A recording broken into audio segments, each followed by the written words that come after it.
Hello. Welcome to the stream, everyone. Welcome, everyone. Hello. Hello. Sarah, welcome back. Thank you, Asa. Thank you so much. For those of you who don't know, I was on medical leave getting my back operated on. But if you'll notice, if you're a regular watcher of our streams, if you're a regular participant, I'm usually like sitting over on the floor, like in the corner over there. Today I'm in a chair, I'm sitting upright, and I'm very hopeful and very excited. So thank you. That's amazing. That's Thank you. amazing. If you are not a regular, welcome. This is Science Fiction Story Club. I'm It Asa. is. You know Sarah already. The two of us together are working our way through this anthology. We are writers, and we are reading one short story a week from this collection, talking about them, analyzing them, engaging with them as writers, taking what we can learn, sharing them with you all. There is a rich community. Welcome, Flymoo too. Lots of writers who are here, and we love to hear from you, per always. So if you're in the stream, let us know what you think and what you thought of this story, and please, this is a discourse, a discussion. So we'd love to hear from you as we read. Right. So the story today, Sarah, it's called "The Fate of Poseidonia." This is by a writer named Clare Winger Harris. Jeff Vandermeer of the Southern Reach trilogy identifies Miss Harris as one of the early women sci-fi writers, a pioneer in the field. Sarah, we decided that we're not going to insanely summarize these stories, but this is about a man who meets another man who he doesn't like, and it turns out that this is a Martian, a person from Mars on Earth. The story slowly reveals that, and we find out that there is a takeover of sorts happening from Mars. That's the basic gist. So before we get into this, people are still coming into the streams. I am so curious, Sarah, before we start talking about the story, how's the writing going? Oh man, how is the writing going? The writing is okay. We say that resting is part of writing. We say that. Do we believe it? I'm a little bit of a hypocrite in that area. I'm always telling other writers, like, yes, you should be resting. It's good for you. You will write better when you come back. Do I believe it? No, because I'm terrified, like many of us are. I'm terrified that if I take a break, then I'll come back and I'll be terrible, or I won't come back at all. But because of medical stuff going on, I had to take some time off, and I took a few days off of writing. And then yesterday and then this morning, I just like had a monsoon of like story rush through me. And so I can tell you, and maybe, I've come to this conclusion before. I think I will continue to come to this conclusion. I will continue to learn this lesson that yes, taking time off from writing is healthy. It's good. It lets you, it refreshes you. It lets you see your work with new perspective. So I have to tell you, the writing this week is good. How about you? I love that. I so appreciate that perspective. I see that warm tea. I see that smile. I'm here for it, Sarah. I'm so glad and impressed that so quickly after such a serious, health moment that you've been able to produce. It's going great for me. If you're new to the stream, another thing Sarah and I do, or we do some live streaming, live writing on Fridays. Last week, Sarah was out, but we kept going, and we did a Halloween origin story exercise. So I have furiously been working on that story, and I made a submission deadline last week. Congrats to everyone here who also did that. So I'm feeling it. It was fun. It was light. It was loose. And I finished something and submitted it, which at the end of the day, that's such an achievement. I'm not even happy with the story. I really, truly ran out of time. It was one of these. I've done that. It has typos. It has like the jack-o'-lantern. One of the O's is a 0, and this is sent. So, but I it's like, the thing is, it was sent. So I feel Maybe they'll think it was like, intentional, and right. Yeah, they'll like spend hours like puzzling over like, oh, it's some kind of cryptogram and we've got to solve it for Halloween. Like, Exactly. Yeah. Exactly. Maybe so. Where do we start with this story, Sarah? What'd you make of this? What was your experience as a reader? Before we kind of Yeah. it, book club it, what was your emotional experience reading this? Ooh. I had an emotional experience reading this, and it was an interesting one. So I'm a big fan of the sort of writer intention school of literary analysis, not to get too like academic because we don't really do that here. We kind of just more rely on vibes, but there's a lot of different ways to read things. And I always enjoy looking at things from what did the author really mean by this? What were they trying to convey? What were they trying to do? What were they trying to accomplish? I mean, in addition to writing and finishing a story and hopefully submitting it before the deadline. And so this is not the first science fiction piece by a female writer that we've read. We read Sultana's Dream earlier. If you want to go back a few episodes, maybe more than a few episodes, we've read some science fiction by women, but this is as Asa pointed out in the introduction. Anne and Jeff Vandermeer really make a point of telling us a lot about why this is important that this particular story was written by a woman. And so this was not this story, but Clare Winger Harris was the first woman to be published in Weird Tales, which, again, if you've been following us for the last several weeks, we've talked about Weird Tales a lot because it was sort of the initial science fiction magazine of the time. This is really what established American tastes in science fiction. So it's a very important publication. Really, what I got out of this were a few things. So the Vandermeers have this wonderful about the author thing. She seems to be an underdog. We'll just put it that way. But I had a question about a few of the things going on here. Hugo Gernsback, who created Amazing Stories, where I believe it was this one that won the third place? Mm-hmm. Okay. Hugo Gernsback, creator of the Hugo Awards, I'm just going to read a little sentence here, said that as a rule, women do not make good scientifiction. I guess that's one thing you can call it, scientifiction writers, because their education and general tendencies on scientific matters are usually limited. But the exception, as usual, proves the rule. The exception in this case being extraordinarily impressive. So this is Gernsback again talking about this piece by Clare Winger Harris. He also noted it has a great deal of charm because it is not overburdened with science. Later, this introduction also says that the reason Clare became a writer was she was inspired by her father. Other people have given credit to her husband, who was an engineer and an architect. So I had a lot, like even just in the introduction here, it's like, okay, yes, science fiction. We discussed this even in our earlier episodes of Speculative Fiction Story Club, not super open to women. And just because of, prejudices of the day. But it really struck me that even in this introduction with all of the social awareness that Jeff and Anne Vandermeer still say Winger may have been inspired by her father, who wrote a novel once and never published it, or we can give credit to her husband, who was an engineer and architect. Is that tongue in cheek? Do you know, can we not give credit to Clare for wanting to write a story? Does her husband not read it as tongue in cheek? I did not, unfortunately. I think.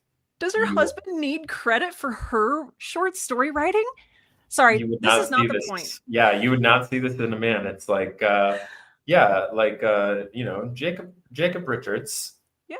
Some say he was inspired by his dad's failed novel, and others because his wife was an architect. That's why he became a science fiction writer. Okay. I think you're right. Anyway. Yeah. I don't want to this is not going to be our whole conversation, but I thought it was just very interesting. They're calling out and praising this author for sort of doing something new and daring, and then sort of diminishing her success by spreading out credit, and I don't know, it felt a little weird.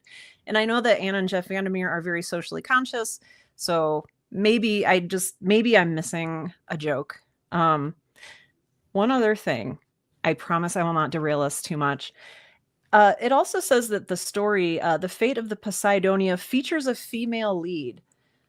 And Okay, I put a question mark next to that. I had the same Okay. experience. Yes. I was like, no, it doesn't. No, it has doesn't. A extremely flat, one-dimensional female character. With like 8 lines. Yeah. So, right. I think Okay. it's wishful thinking here. I think there's a degree of tokenism happening. I credit the Vandermeers for the inclusivity of this Yes. collection, but I do feel the way that this writer is presented in this intro, it's limiting. It's weird. Yeah. It's like it's not even bland. It like stands out, you know. Mm-hmm. But yeah. So the reason you asked me how I felt about this story, the reason that I went into this whole thing about the intro is that them saying that the story features a female lead, diving into the story, since it's first person narrator, so it's in first person, I assumed going in that this was a woman speaking. And like when we got to this part where Professor Stearns is greeting the narrator as Mr. Gregory, I was like, what? And I had to go back and reread that whole intro, that whole beginning, and revise. And I was like, reading it, you know, with a female main character, it was very interesting, because the very first sentence is a little bit catty. Like, you want to read us the first sentence? I do. Okay. Yeah. So this short story is divided into chapters. This is the beginning of chapter 1. The first moment I laid eyes on Martel, I took a great dislike to the man. There sprang up between us an antagonism that, as far as he was concerned, might have remained passive, but which circumstances forced into activity on my side. So this is the meeting of 2 people, Martel, and we eventually learn George Gregory. I have so many questions about George Gregory. There's so much going on in this story. But there's an immediate dislike between 2 characters, which I think is I think that's a great, compelling way to start a story. 60 Hangers, hi. 60 Hangers says, I thought it was a woman also. Y'all, this is why you can't be reading this intro beforehand. No, I got to read the intro last. Is that what you were doing? I always read the intro last. See, that's smart. Yeah, so then that would have thrown you for a loop. Like, wait, what? Was this a female lead? Mr. George Gregory? Like, and then is that saying something? I don't know. But yeah. Right.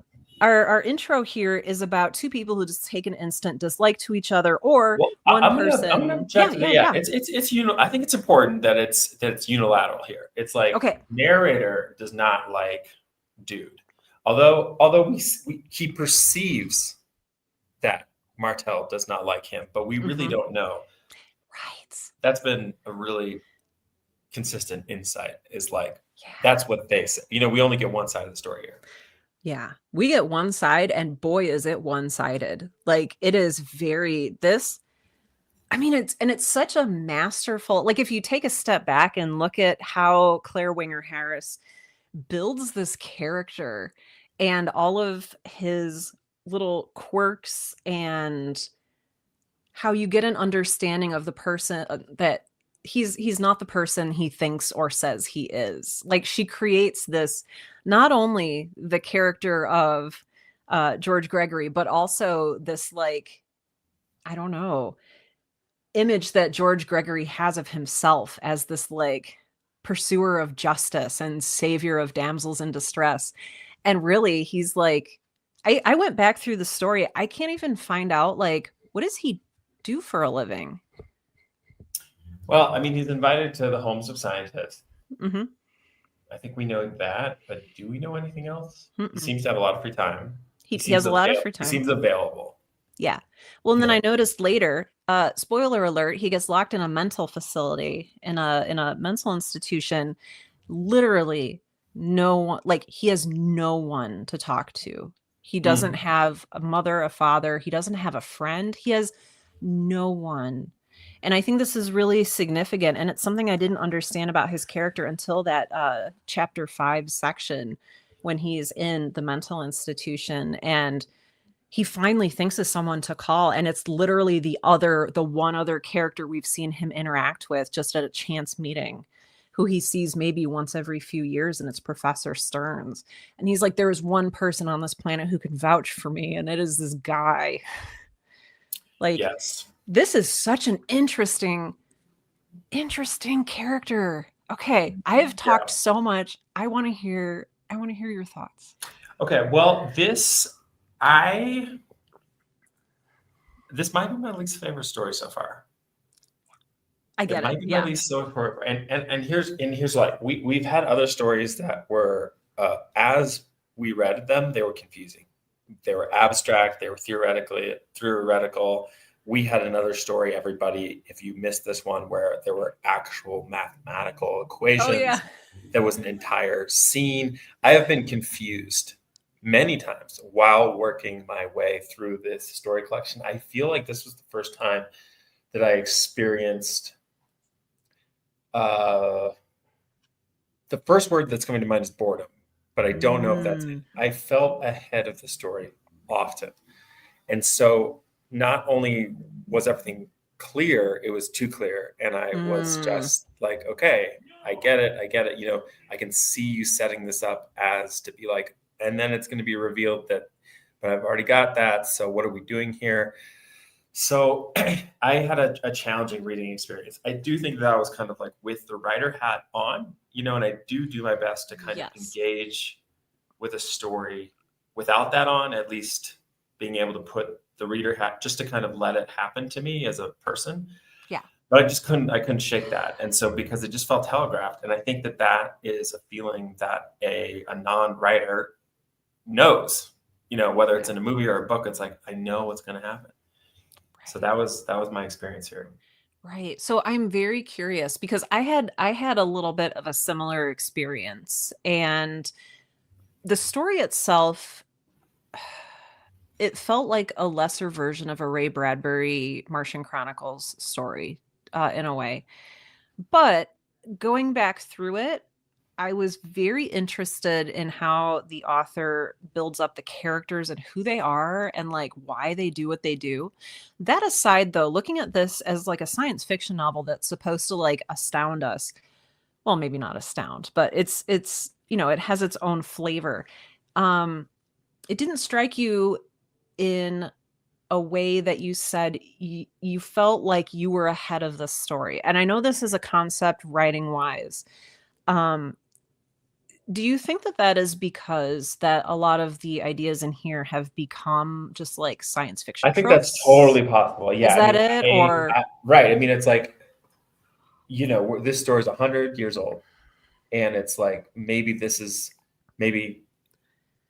hundreds of stories have built off of some of the basic ideas of this. I mean, there is this idea of Mars being populated, Mars having a water crisis, someone coming from Mars to Earth to surreptitiously infiltrate and get water and bring it back. All that's compelling. yes. You know what I mean? So maybe there's something about the execution of it, or maybe, you know, like maybe you just were so much more primed to engage and imagine a story like that, now that we're 100 years later, having consumed so many incredible sci-fi tales the tradition has built on itself. But I think that's totally plausible, that, you know, this is like second wave of sci-fi, you know, it's like whatever it is. It's like Jules Verne is the beginning or whatever. And then, I mean, this is early days. So I do think that's totally plausible. So Lore Huntress, welcome. Lore Hunter says it seemed a bit longer than it needed to be, but of course it was probably more exciting at the time. Very well could have been. Yeah. Well, and this came out, I had to look this up. This came out more than 20 years before Ray Bradbury published the Martian Chronicles. Okay. So this was ahead of, and when I say, you know, oh, it feels like a lesser, a paler imitation of that book. Well, really, you know, it came first and maybe it was an inspiration in some ways. But yeah, Lore says it seemed a lot longer than it needed to be. That was what really got me curious in like a dissecting the story kind of way is why everything that's in here needs to be here. What we have, and please correct me if I'm wrong or if I'm off base, when I step away from this story, what I see is a love triangle. Okay. Yeah. I mean, there's definitely a beating heart, a romantic beating heart. And I think Yeah. that, yeah, you can make the case that that is what drives at least half of what our speaker narrators Yes. does, is Yes. that jealousy drives what he does. Yeah, and it's looking at like the movement in the story. Oh, he's sneaking into Martell's room. He's looking at his secret, misty, futuristic television.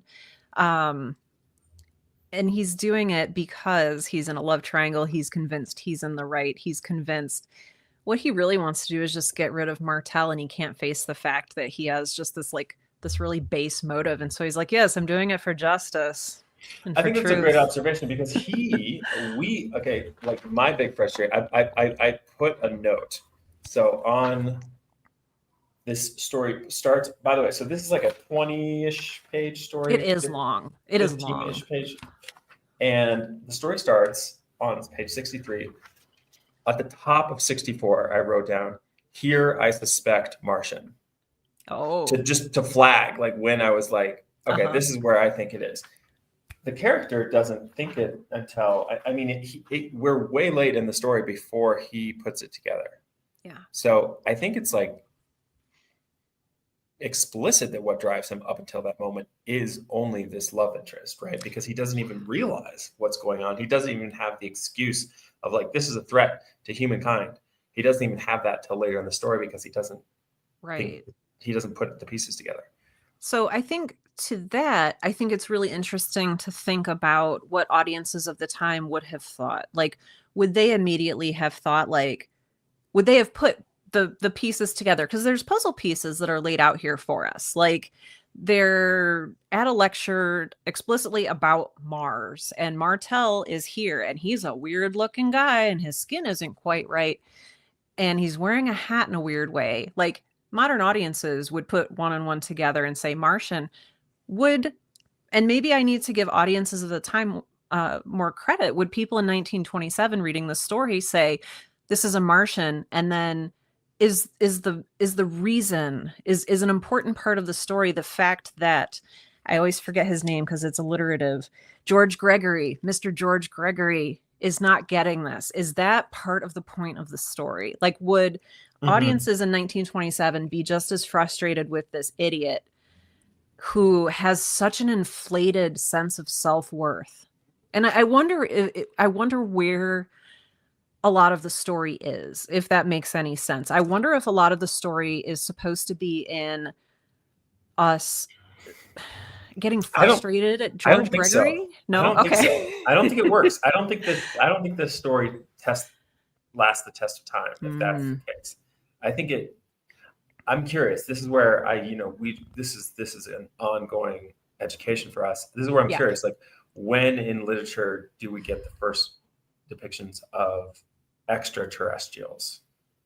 Right? Not so much monsters, but aliens, like humanoid forms on Earth that are from other planets. Ooh. And maybe we don't get them that much earlier than this. Maybe this is kind of early. And in that case, this becomes wonderfully novel. That's like such an act of imagination, Mm-hmm. I just had to be very rude and look something up. So I looked up, where'd you find it? Martian Chronicles, published in 1950. And then I had to look up The Caves of Steel, which is one of my absolute favorite early sci-fi novels, 1953. So this is a good 25 years before both of those. And in both of those, Martians are depicted as humanoid. They're just people. In this case, in The Fate of the Poseidonia, the Martians are, and I think, gosh, this is what makes me think that there's more going on here than I'm giving it credit for.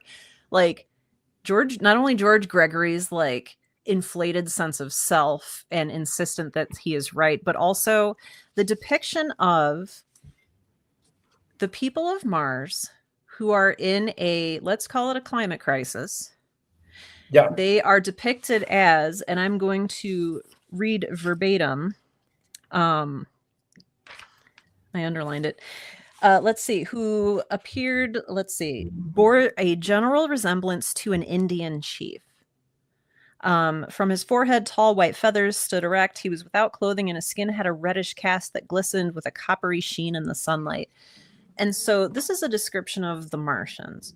And they are living on a planet that's in a climate crisis. They are harvesting resources from Earth, or it is actually not called Earth in the story. It is called Terra. And I'm wondering if there's something going on here, or if I'm reading way too deep into it with, you know, colonials like plundering, like if this is a way for, I don't know, a Native American analog to like get back at like colonial natural resource plundering. I mean, maybe. I don't know. Yeah. I mean, maybe. Yeah. I mean, I do think that, you know, going for the most, like giving a text the benefit of the doubt, going for the most generous, ambitious version of the story possible, I think it's like appropriate and useful for this story club for sure. But I don't know. I mean, it just feels like a shorthand for like same but different, in the same way that, like, you know, Native Americans were rendered as like savages by white settlers. They were still like humans. You know, similarly, it's like these are totally different, but they're still like us, kind of. I don't know. To me, it felt like that. Just kind of like a shorthand. It didn't seem like she was interested in saying too much about that. It's totally possible. But I think that,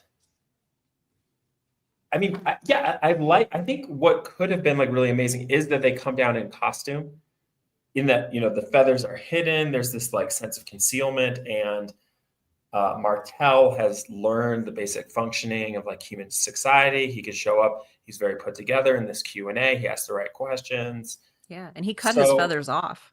That's interesting. I mean, and again, all this is like so foundational. I mean, we've seen so many interesting stories of folks coming down from above and like spine. I read a really good Stephen Graham Jones story with that exact setup. You know, that's a great setup, you know.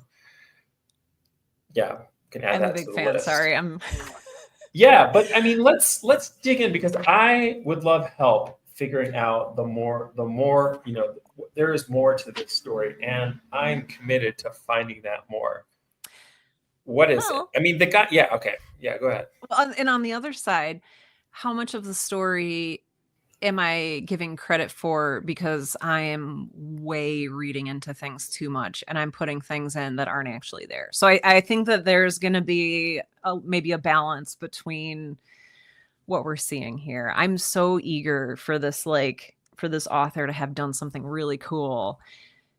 But at the same time, maybe it's just a story that hasn't held up, and maybe I'm just like trying to put too much like into it that isn't. Yeah, I think that's important, that we definitely give ourselves permission to be like, nah, this isn't for me. Little meh. We do have a comment from Laura that came in. Oh, great. You want to read it for us? Yeah, Laura says the ending reminded me of stories of indigenous people kidnapping settler women. That I had the same thought, Laura. I feel like we read things in a very similar way. I wonder if it was supposed to connect to that. I mean, that's sick. I don't know of those stories. That's amazing. Yeah, I mean, do we think that she survives? Just so folks have a sense of exactly what we're talking about here, at the ending of the story, the narrator receives a missive from Mars, from his former sweetheart. George, came the sweet, faraway voice. I loved you, but you were so suspicious and jealous that I accepted the companionship of Martel, the Martian. Hoping to bring you to your senses, I did not know what an agency for evil he had established upon the earth. Forgive me, dear. She says more, and then she evaporates. Martel's face shows up in the vision, and that's it. That's the last we hear. And he's literally like this, not literal mustache twirling villain, but like, and honestly, Asa, that was one of the things that disappointed me most about this story. Was that I Martell did end up being a mustache face villain? Mhm. And that the punch to the heart that came, maybe it wasn't that strong. There's other stories we've read that have actually punched me in the heart, like The Comet by Yeah. W.E.B. Du Bois. So this story, not hey Kashiki, this story not so much of an emotional punch, but it made me really upset. I had some feelings Hmm. when at the end of all of this, after our main character has manipulated and just been nasty. Yes, thumbs up. Manipulated, been nasty to people. He broke into Martell's apartment. He's using his stuff and he's doing it under false, like, I don't know, false bravery, false nobility. Yeah, he's just And then jealous. he's just a jerk and he's not being a good person. The second he gets to talk to Margaret, he talks over her. He interrupts her immediately. He gets put in this mental institution and like he kind of deserved it. But then at the end, it turns out Margaret is apologizing to him. Oh And yeah, it's no, like yeah.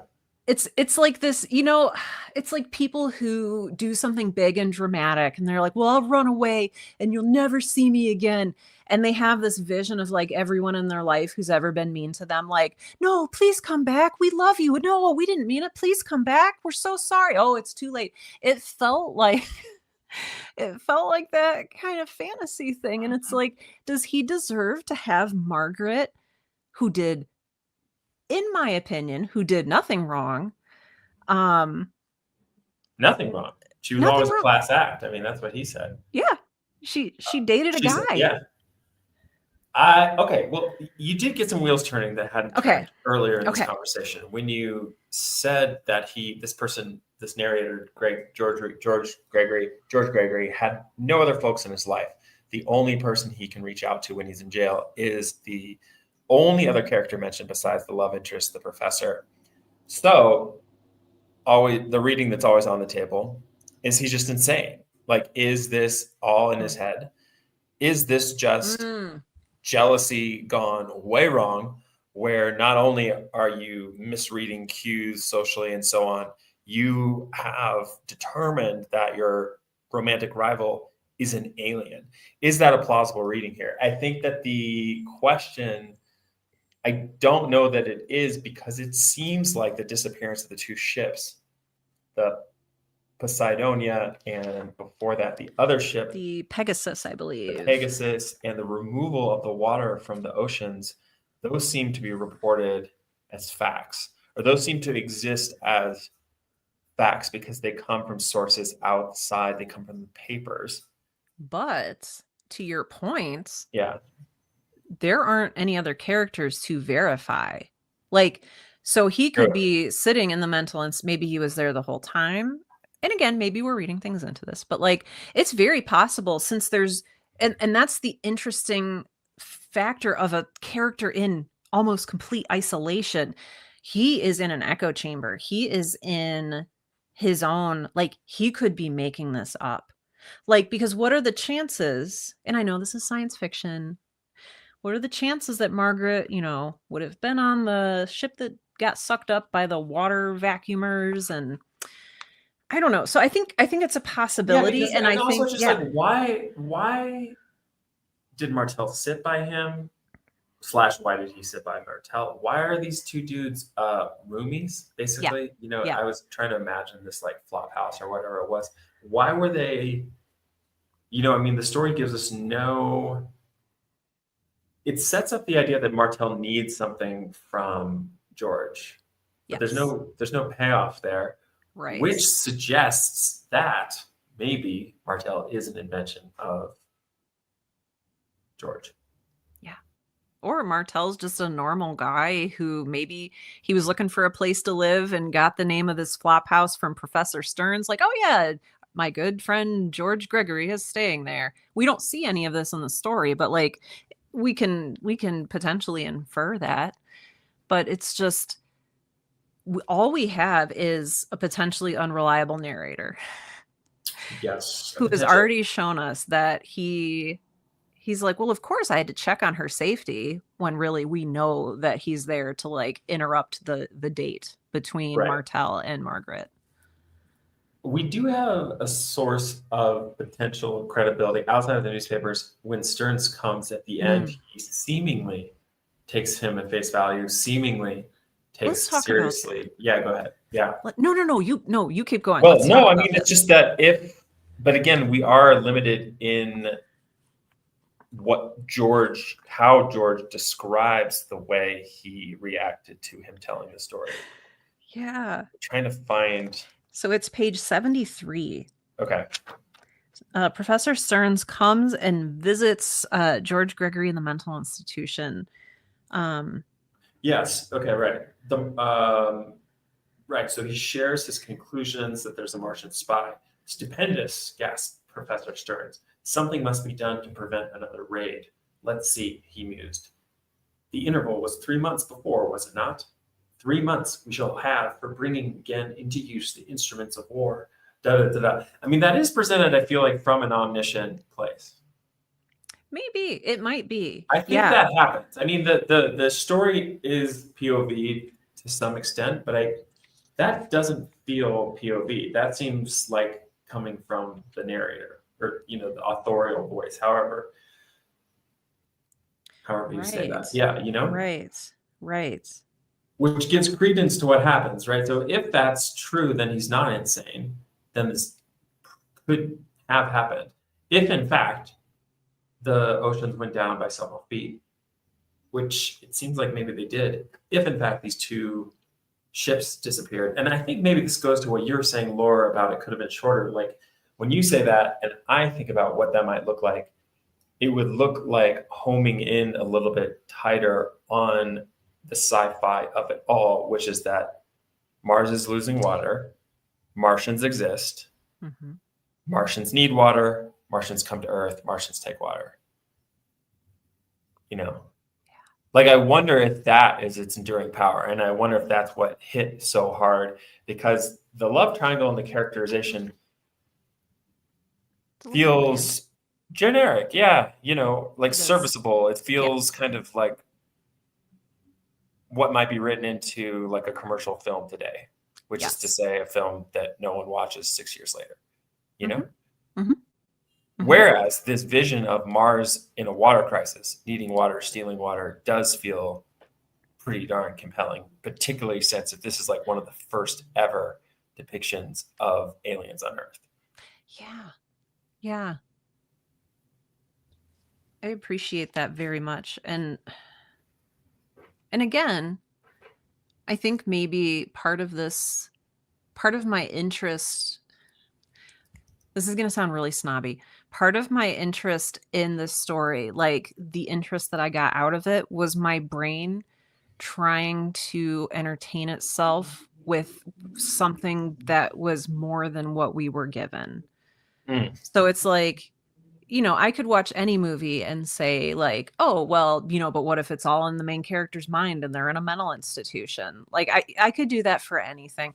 And I think maybe I was doing a little bit of that here. And I think you're right that the enduring element here is not the mind-blowing reveal at the end, which was a really disappointing reveal for me. But it's this idea that so many future authors then either create for themselves or build upon if they've read this and were inspired by it. So yeah, I mean, if we compare this to other early stories, in so many ways, the scientific element, the future forward element, is so much more ambitious. It is. If we look at like The Comet, for example, by H.G. Wells, or is it the other Wells? W.E.B. Du Bois? Sorry, The Star, rather. The Star. If we look at The Star. Okay. The Star by H.G. Wells. And the setup is just, you've got Earth and you have a star, a comet, as it were, crossing too close to Earth and everyone gets hurt. I mean, this is just like, okay, someone who knows a basic degree of astronomy, like extrapolating what if astronomy if some crazy stuff happened in the sky, what would be the consequences of that? That's a relatively straightforward, like A to B or A to C in terms of extrapolating possibilities. if you look at Jules Verne, it's like, okay, you have a ship that can go underwater and find stuff. Like that's still kind of like, you don't have to go so far to imagine that. Whereas this is wild. It's a wild scene. It's like, there's Mars, there's people living on Mars. There's a water shortage on Mars. They send a spy. And that is like, I could definitely see myself getting blown away by this. If I had just read, like if I'm reading my weekly story in 1920 or whatever. 1927? Yeah. But I'm trying to figure out when The Star came out. Oh, I have it.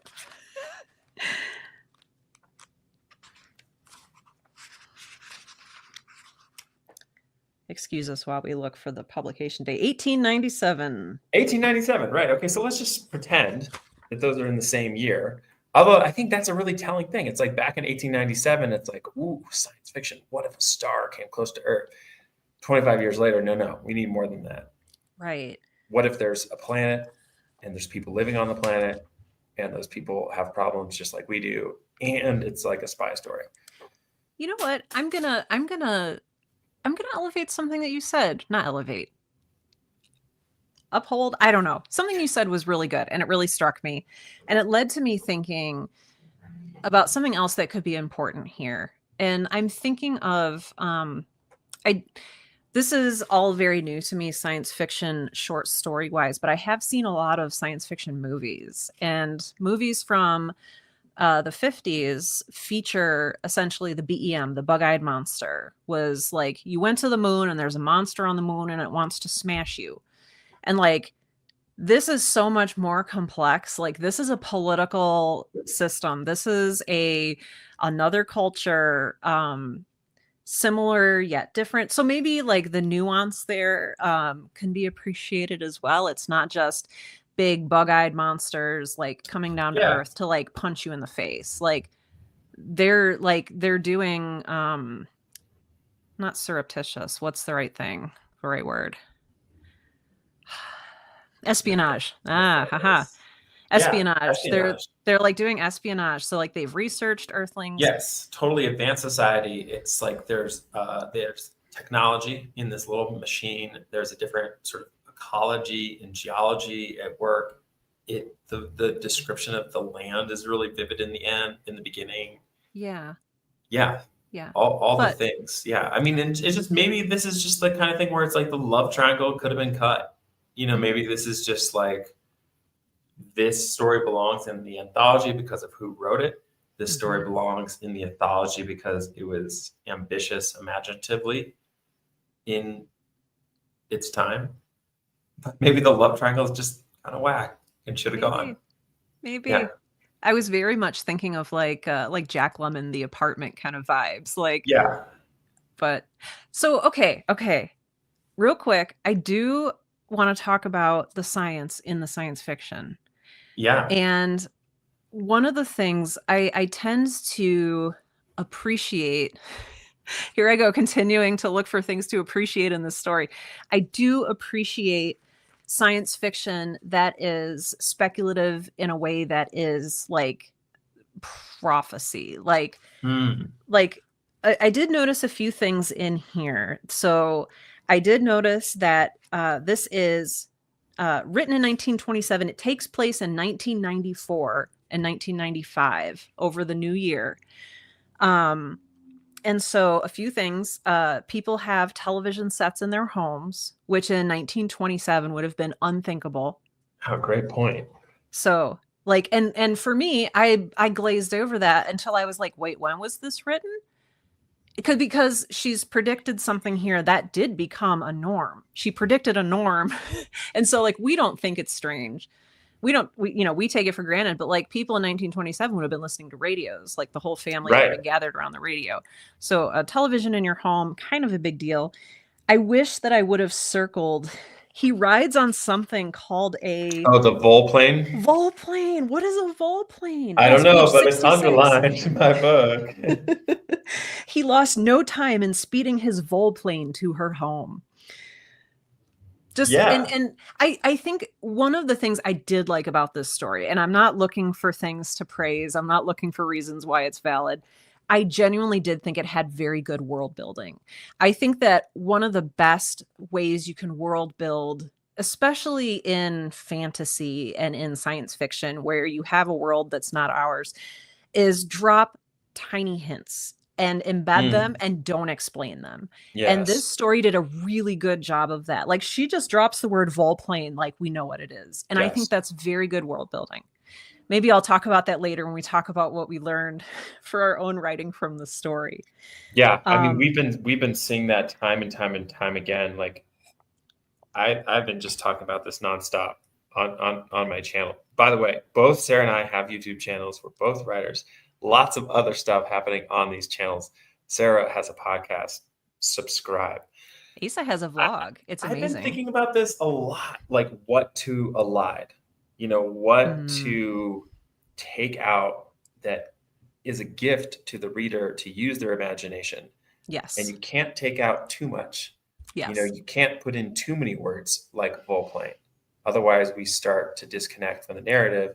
Yeah. But yeah, touches of that, touches of things that we don't understand, touches of things that go in unexplained, enrich and world build. Really works.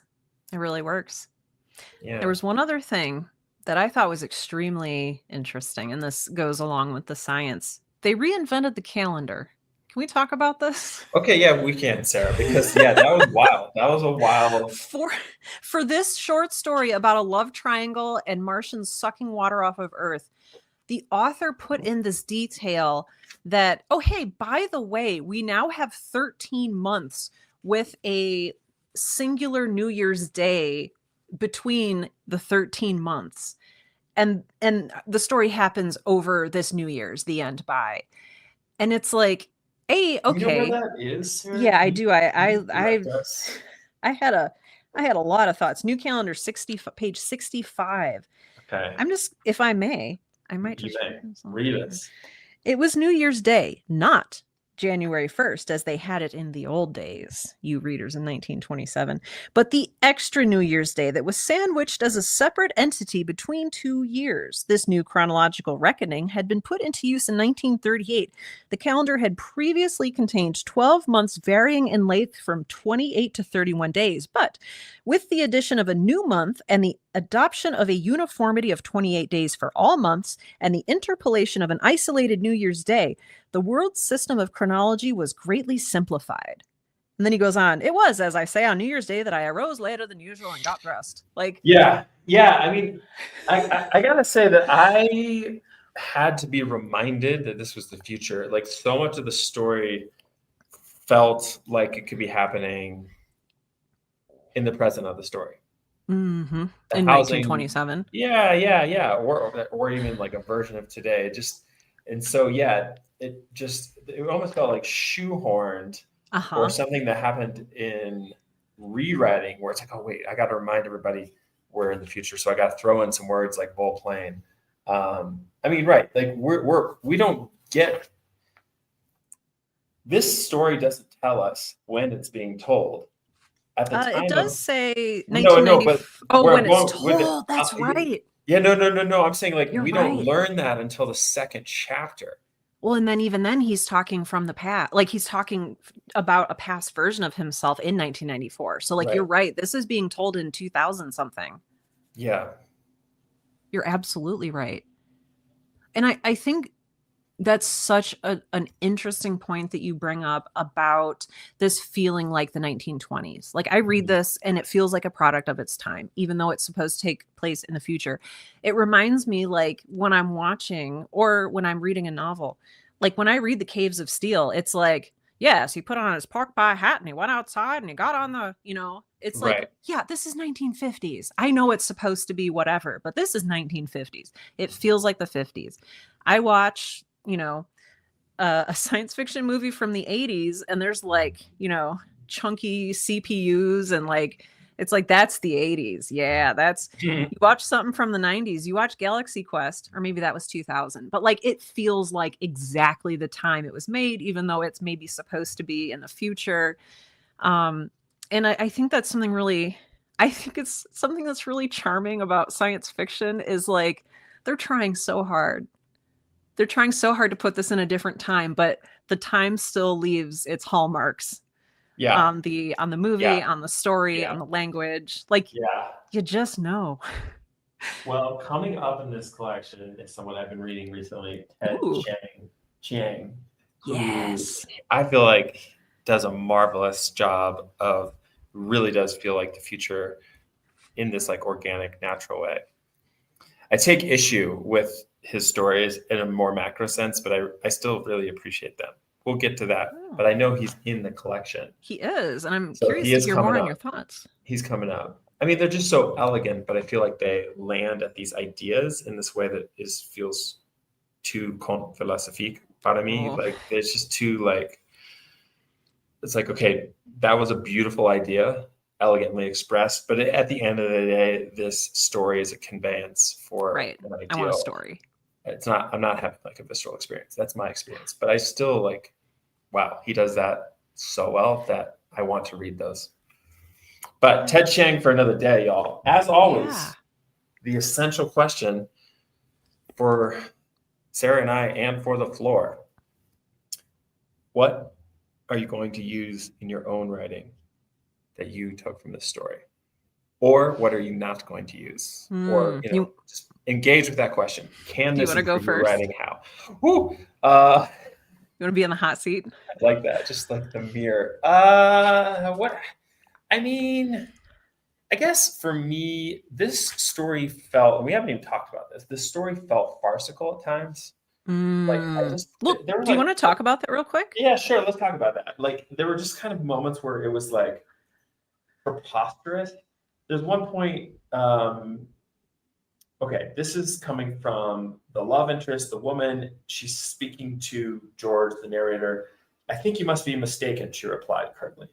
Mr. Martell praises your qualities as a neighbor and comments not infrequently on your excellent virtue of attending strictly to your own business. The inclusion of this like hyper specific mention of like etiquette and manners, that sentence in of itself doesn't sound, or that piece of dialogue doesn't sound insane, but in context of the story that it's in, it felt so goofy. And I felt that way like frequently in this story, like his sense of outrage is comic, or that was my experience of it. And so for me, I mean, it's more of like, instead of any kind of particular or device or technique, as an artist, writer, it just again reminds me, it's like, dude, you are so serious and you don't have to be.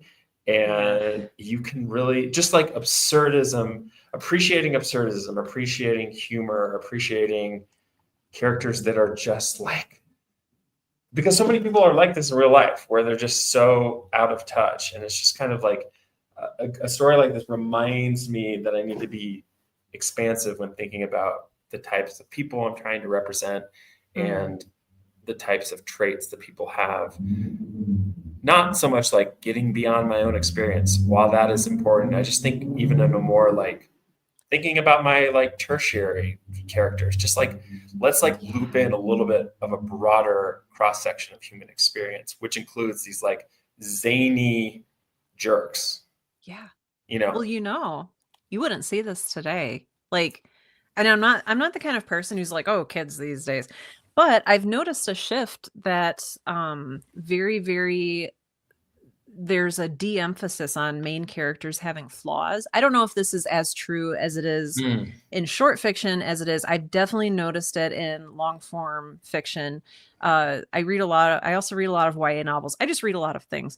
And I've really noticed that characters aren't having character arcs so much as they are starting off as idealized forms and having adventures. And so I don't know. I think that's such an interesting point, and it's definitely something we need to keep experimenting with, is these like weird, flawed, upsetting characters.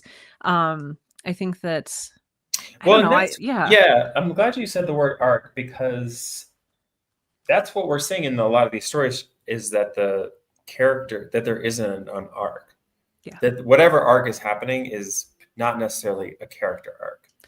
I think that's particularly true of these sci-fi stories, that the arc is more plot-y or kind of story-y. It's like there's a beginning, middle, end, but like the character's not necessarily changing. Yeah. Yeah. No, I would agree with that very much. Do you Yeah. give short stories a little bit more of a pass on not having a full character arc, or do you think it kind of should still be there to keep you interested in the story? I think definitely I give it a pass. And this is just like an evolution in my own taste where I'm putting far less premium on characters. Mm, Just because I just feel like you can see through them so often that, like, and obviously this is more true with commercial narratives, whether it's books or movies or whatever, but like the sort of save the cat idea of like the shard of glass flaw that they start the movie with. And I think young adult is its own thing, where it's just like, this is a young person that a young person can map themselves onto and have adventures. But in more traditional kind of dramas or novels, it's like, there's the flaw. And it's like, I don't know. It just seems, I can see the blueprint, I feel, too often. And so I think that I kind of care less and less and less about character and I'm looking for a more like holistic experience of a piece of art that just sort of, I'm not necessarily tracking a human. I'm just like vibes, language, experience, evocation. Yeah. Oh, totally. Yeah. So, I mean, and I think short stories definitely get a pass because it's like, yeah, if we don't want to spend an hour with this character, and I guess this story takes like 40 minutes to read and that already feels like too long. So I think that, yeah, I mean, like Anna Karenina, like you go on a journey with those characters and they are transformed. And, but Tolstoy, he knew what he was doing. And so anyway, yeah, I mean, I think the short story you can really get away with not, and I think that's cool because it's like, what else is going on here? I mean, that said, I do like short stories where a character has like a before and after moment, which is not necessarily like an arc, but this is an inflection point in their life. It's like their life, and this is like a place where it's like, choop, choop, and it's like they face a different direction after this story. Yeah. But it's not really an arc, it's more of just like it's this thing that happens, Yeah. Yeah. Right. An arc has more like little points to round it out, and this is just a little 3-point A, B, C kind of personality adjustment. Yeah. Right. Interesting. Yeah. So back to your original question for the story. Did this story make you feel something? And was that something boredom? Boredom's not right. It's more like frustration, I think. It's more like frustration in that, like this is such severe language. And I am just not a hater when it comes to art making because it is so hard to make anything. It is so hard to finish anything. Yeah. Failures are successes if you make something. I believe that. But I felt like my time was being wasted in that I was like, I know that this is The Martian.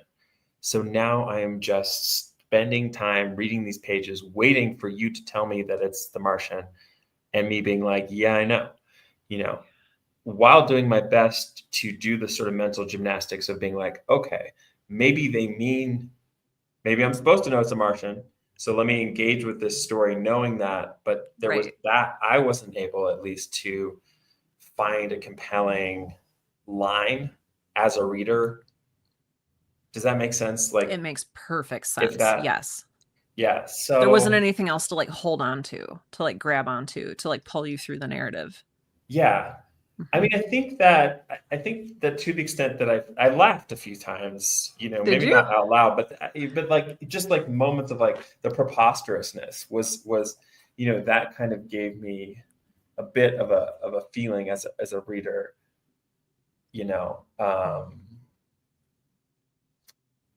Should we talk about tomorrow? I think we should. Let's talk about tomorrow.